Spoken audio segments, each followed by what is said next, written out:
Goedemiddag, kinderopvang Domino met Wendy. Ja, goedemiddag. Ik spreek met Pierre van Ook. Hallo? Ik spreek met een kinderopvang, waar? Ja.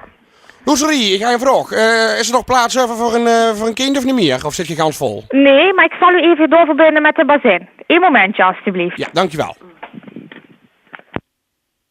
Met Ingrid Stessen. Goedemiddag, ik ben Pierre van Ook. Goedendag. Rosalie, is er nog plaats voor kinderbuurt of zit je gans vol? Nee, we hebben nog plaats. Ligt er een beetje aan welke dagen? Op de morgen en de woensdag, als het zo kennen. Dat kan. Ja, we kunnen hier een afspraak maken. Dat u... Ja, wat is er al om te doen buurt eigenlijk, zeg maar? Dat ja, wel een beetje weet hoe dat terecht komt daar. Ja, daarom is het ook verstandig om een afspraak te maken. Ja. Dat ik wat laat zien, wat vertel. Wat Ja. informatie meegeef. Ja, nou Rosalie, ik zal alvast even voor hem vertellen. Dan heb je dat in ieder geval een klein beetje in kaart, hè. Maar er is in ieder geval, de werd 15. En moet wel om 3:30 zijn prokje hebben, zijn appelprokje wat we altijd voor hem maken. Want anders dan werd werd behoorlijk agressief. En hoe oud was u? 15, ja.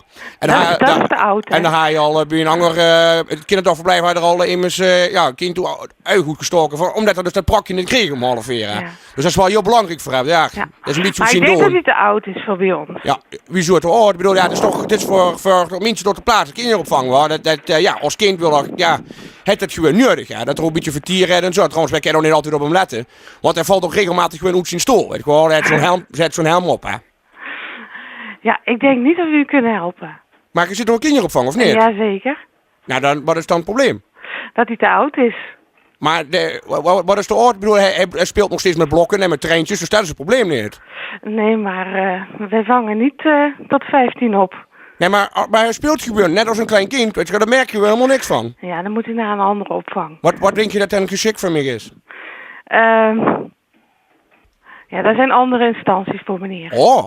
En welke instantie zie je net dan? Hè? Nou, als u naar uw huisarts gaat, die kan u goed op weg. Oh. Die kan u goed op weg helpen. Wat wil je dan met zeggen? Dat kind is een beetje hoe Nee, zien doen. dat zeg ik niet. Dat is een beetje hoe zien doen. Hij is een beetje zeg ik zit in de puberteit en hij leert gewoon niet zo goed. Maar hij reageert ook een klein beetje met zo'n 4-5-jarige immers. En dan valt regelmatig goed zijn stoel, hè. Dan moet hij de helm op hebben. Ja, en als ze zijn fruitprokje niet krijgt, dan werd het ongelooflijk agressief, hè. Dus Ja, dat zijn wel even dingen die jij moet weten. Ja, maar dat dan, snap als ik. ik dan gewoon aanstaande morgen hem gewoon even kom afleveren om 3:30 bij aan de deur. Hè, dan heeft Richard, moet je maar gewoon met Richard aanspreken. En dan loopt het allemaal vanzelf, hè.